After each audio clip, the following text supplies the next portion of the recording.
Good morning, welcome back to my channel friends. ನೀವು ನೋಡ್ತಾ ಇದ್ದೀರಾ Kavitha's Kannada recipe channel friends. ಇವತ್ತಿನ ವಿಡಿಯೋದಲ್ಲಿ ಮನೆಯಲ್ಲಿರ್ತಕ್ಕಂಥ ಸಾಮಗ್ರಿಗಳನ್ನೇ ಯೂಸ್ ಮಾಡಿಕೊಂಡು ಬೇಕರಿ ಸ್ಟೈಲಲ್ಲಿ ಮಿಲ್ಕ್ ಪೌಡರ್ ಬರ್ಫಿನ ಯಾವ ರೀತಿ ಮಾಡೋದಂತೇಳಿ ತೋರಿಸ್ತಾ ಇದ್ದೀನಿ. ತುಂಬಾ ಸುಲಭವಾಗಿ ನೀವು ಮಾಡ್ಕೊಳ್ಬೋದು. ಇದನ್ನು ನೀವು ಒಂದ್ಸಲ ಮಾಡಿ 1 ತಿಂಗಳವರೆಗೂ ಸ್ಟೋರ್ ಮಾಡ್ಬೋದು, ಏನೂ ಹಾಳಾಗೋದಿಲ್ಲ. ಸೊ ಫ್ರೆಂಡ್ಸ್, ಬನ್ನಿ ಹಾಗಾದರೆ ತಡ ಮಾಡ್ದೇನೆ ಈ ಒಂದು ರೆಸಿಪಿನ ಯಾವ ರೀತಿ ಮಾಡೋದು, ಇದಕ್ಕೆ ಬೇಕಾಗುವ ಸಾಮಾನುಗಳು ಯಾವಂತೇಳಿ ತೋರಿಸ್ತೀನಿ. ಬನ್ನಿ ನೋಡ್ಕೊಂಬರೋಣ. ಓಕೆನಾ ಫ್ರೆಂಡ್ಸ್, ಇಲ್ಲಿ ಮೊದಲೇದಾಗಿ ನಾನು 1 ಕಪ್ನಷ್ಟು ಮಿಲ್ಕ್ ಪೌಡರ್ನ ತೊಗೊಂಡಿದ್ದೀನಿ. ನೀವು ಮನೆಯಲ್ಲಿರ್ತಕ್ಕಂಥ ಯಾವುದಾದ್ರೂ ಕಪ್ಪನ್ನು ಮೆಜರ್ಮೆಂಟ್ ಆಗಿ ತೊಗೊಳ್ಬೋದು.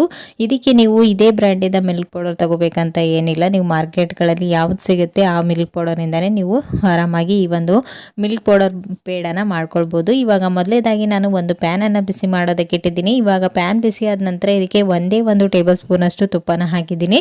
ತುಪ್ಪ ಸ್ವಲ್ಪ ಕರಗಿದ ನಂತರ ಇದಕ್ಕೆ ನಾವು ಎಷ್ಟು ಮಿಲ್ಕ್ ಪೌಡರ್ನ ತಗೊಂಡಿದ್ವಲ್ವ ಅದರ 2ರಷ್ಟು ಹಾಲನ್ನು ಹಾಕಿ ಚೆನ್ನಾಗಿ ಇದನ್ನ ಕಾಯಿಸ್ಕೊಳ್ತಾ ಇದ್ದೀನಿ.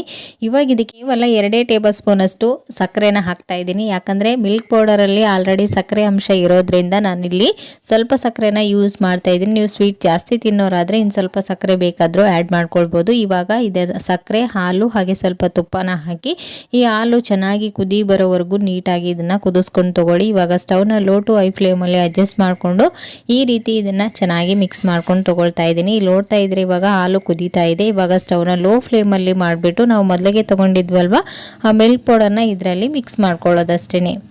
ನಿಮಗೆ ಮಿಲ್ಕ್ ಪೌಡರ್ ಬಿಸಿ ಹಾಲಲ್ಲಿ ಮಿಕ್ಸ್ ಮಾಡೋಕ್ಕೆ ಹೋದರೆ ಗಂಟುಗಳಾಗುತ್ತೆ ಅಂತ ಅನ್ನೋ ಭಯ ಇದ್ದರೆ ನೀವು ಸ್ಟವ್ನ ಆಫ್ ಮಾಡಿ ಕೂಡ ಈ ಒಂದು ಮಿಲ್ಕ್ ಪೌಡರ್ನ ಗಂಟುಗಳಿಲ್ಲಾರ ಥರ ನೀಟಾಗಿ ಮಿಕ್ಸ್ ಮಾಡ್ಕೊಳ್ಬೇಕು. ನೀವು ಅಲ್ಲಲ್ಲಿ ಕೈ ಬಿಡ್ತಾ ಇದ್ರೆ ಏನಾಗುತ್ತೆ, ಮಿಲ್ಕ್ ಪೌಡರ್ ಸೀದೋಗಿ ಕಲರ್ ಎಲ್ಲ ಚೇಂಜ್ ಆಗುತ್ತೆ. ಹಾಗೆಯೇ ಈ ಒಂದು ಸ್ವೀಟ್ ಟೇಸ್ಟ್ ಕೂಡ ಹಾಳಾಗುತ್ತೆ. ಸೊ ಹಾಗಾಗಿ ನೀವು ಪರ್ಫೆಕ್ಟ್ ಇರೋರಾದರೆ ಪೇಷನ್ಸಿಂದ ಸ್ವಲ್ಪ ಸ್ಟವ್ನ ಲೋ ಫ್ಲೇಮಲ್ಲಿಟ್ಟು ಗಂಟುಗಳಿಲ್ಲಾರ ಥರ ನೀಟಾಗಿ ಈ ರೀತಿಯಾಗಿ ಮಿಕ್ಸ್ ಮಾಡ್ಕೊಂಡು ತಗೊಳ್ಳಿ. ಇವಾಗ ಇಲ್ಲಿ ನೋಡ್ತಾ ಇದ್ದೀರಾ, ಇದರಲ್ಲಿ ನಾವು ತುಪ್ಪನ ಆ್ಯಡ್ ಮಾಡಿರೋದ್ರಿಂದ ಆದಷ್ಟು ಮಿಲ್ಕ್ ಪೌಡರ್ ಗಂಟುಗಳೇನೂ ಆಗೋದಿಲ್ಲ. ನೀವು ವರಿ ಮಾಡ್ಕೊಳ್ಳೋದಕ್ಕೆ ಹೋಗ್ಬಿಡಿ. ಹಾಗೆಯೇ ಆದಷ್ಟು ಇದನ್ನು ಸ್ಟವ್ನ ಲೋ ಫ್ಲೇಮಲ್ಲಿಟ್ಟು ಇವಾಗ ಚೆನ್ನಾಗಿ ಮಿಕ್ಸ್ ಮಾಡ್ಕೊಂಡಿದ್ದೀನಿ. ನೋಡ್ತಾ ಇದ್ರೆ ಒಂದೂ ಗಂಟುಗಳಿಲ್ಲ.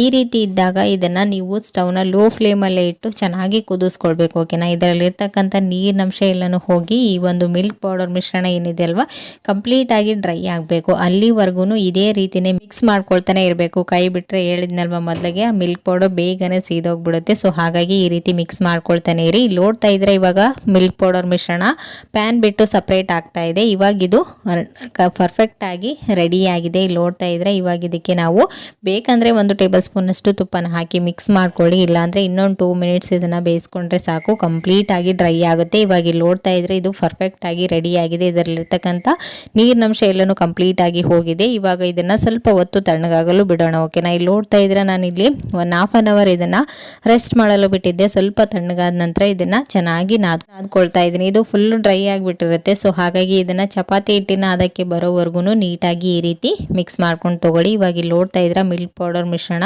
ಸ್ಮೂತ್ ಆಗಿದೆ. ಇವಾಗ ಇದನ್ನ ನಾವು ಸ್ವಲ್ಪ ಎಣ್ಣೆ ಅಥವಾ ತುಪ್ಪನ ಹಚ್ಕೊಂಡು ಇದನ್ನ ಚೆನ್ನಾಗಿ ರೌಂಡ್ ಶೇಪ್ಗೆ ಮಾಡಿ ತಗೊಳ್ಳಿ. ನಂತರ ಇದನ್ನ ನಿಮ್ಗೆ ಯಾವ ಶೇಪ್ಗೆ ಬೇಕೋ ಆ ಶೇಪ್ಗೆ ಇದನ್ನ ನೀವು ರೆಡಿ ಮಾಡ್ಕೊಳ್ಬೋದು. ಓಕೆನಾ. ಸೊ ಫ್ರೆಂಡ್ಸ್, ನೋಡಿದ್ರಲ್ವಾ ಎಷ್ಟು ಈಸಿಯಾಗಿ ಈ ಒಂದು ಮಿಲ್ಕ್ ಪೌಡರ್ ಪೇಡನ ನೀವು ಮನೆಯಲ್ಲೇ ಮಾಡ್ಬೋದು ಅಂತೇಳಿ. ಇವಾಗ ಇದನ್ನ ನೋಡ್ತಾ ಇದ್ರೆ ರೌಂಡ್ ಶೇಪಲ್ಲಿ ಮಾಡಿ ನಾನು ಈ ರೀತಿ ಮಾಡ್ತಾ ಇದ್ದೀನಿ. ನಿಮ್ಗೆ ಯಾವ ರೀತಿ ಇಷ್ಟ ಆಗುತ್ತೆ ಆ ರೀತಿ ಮಾಡ್ಕೊಳ್ಬೋದು. ಬೇಕರಿಗಳಲ್ಲೆಲ್ಲ ಈ ರೀತಿನೇ ಇರೋದು. ಸೊ ಹಾಗಾಗಿ ಈ ರೀತಿ ಎಲ್ಲನೂ ಮಾಡಿ ರೆಡಿ ಮಾಡ್ಕೊಂಡು ಇಟ್ಕೊಳ್ತಾ ಇದ್ದೀನಿ. ಓಕೆನಾ. ಇದನ್ನ ನೀವು ಫ್ರಿಜ್ಜಲ್ಲಿ ಇಟ್ಟರಂತರೂ 1 ತಿಂಗಳಲ್ಲ 2 ತಿಂಗಳನ್ನು ಯೂಸ್ ಮಾಡ್ಬೋದು, ಏನು ಹಾಳಾಗೋದಿಲ್ಲ. ಸೊ ನೋಡ್ತಾ ಇದ್ರಲ್ವಾ, ಇವಾಗ ಇದೇ ರೀತಿನೇ ಎಲ್ಲ ಮಿಲ್ಕ್ ಪೌಡರ್ ಪೇಡನ ರೆಡಿ ಮಾಡ್ಕೊಂಡಿದ್ದೀನಿ. ಒಂದನ್ನು ನಿಮಗೆ ಕಟ್ ಮಾಡಿ ಕೊಡ್ರೂ ಡ್ರೈ ಫ್ರೂಟ್ಸ್ನ ಹಾಕ್ಬೋದು, ಹಾಗೇನೂ ಕೂಡ ಸರ್ವ್ ಮಾಡ್ಬೋದು. ಓಕೆನಾ. ಇವಾಗ ಇಲ್ಲಿ ನೋಡ್ತಾ ಇದ್ದೀರಾ ಡ್ರೈ ಫ್ರೂಟ್ಸ್ ಎಲ್ಲ ಅದನ್ನ ಹಾಕಿದ ಮೇಲೆ ಎಷ್ಟು ಚೆನ್ನಾಗಿ ಕಾಣಿಸ್ತಾ ಇದೆ ಅಲ್ವಾ. ಔಟ್ಸೈಡ್ ತರೋ ಅವಶ್ಯಕತೆನೇ ಇಲ್ಲ, ದುಡ್ಡು ವೇಸ್ಟ್ ಮಾಡೋ ಅವಶ್ಯಕತೆ ಇಲ್ಲ. ಮನೆಯಲ್ಲೇ ನೀವು ಮಿಲ್ಕ್ ಪೌಡರ್ ಹಾಗೆ ಹಾಲಿದ್ರೆ ಸಾಕು, ನೀವು ಈ ಒಂದು ಮಿಲ್ಕ್ ಪೌಡರ್ ಬರ್ಫಿನ ಅಥವಾ ಪೇಡನ ಮನೆಯಲ್ಲೇ ರೆಡಿ ಮಾಡ್ಕೊಳ್ಬೋದು. ಸೊ ಫ್ರೆಂಡ್ಸ್, ನೋಡಿದ್ರಲ್ವಾ ಇವತ್ತಿನ ಈ ಒಂದು ಸಿಂಪಲ್ ಸ್ವೀಟ್ ರೆಸಿಪಿ ನಿಮ್ಗೂ ಕೂಡ ಖಂಡಿತ ಇಷ್ಟ ಆಯ್ತು ಅಂತ ಅನ್ಕೊಂಡಿದ್ದೀನಿ. ಇಷ್ಟ ಆದರೆ ಪ್ಲೀಸ್ ಒಂದು ಲೈಕ್ ಕೊಡೋದನ್ನ ಮರಿಬೇಡಿ.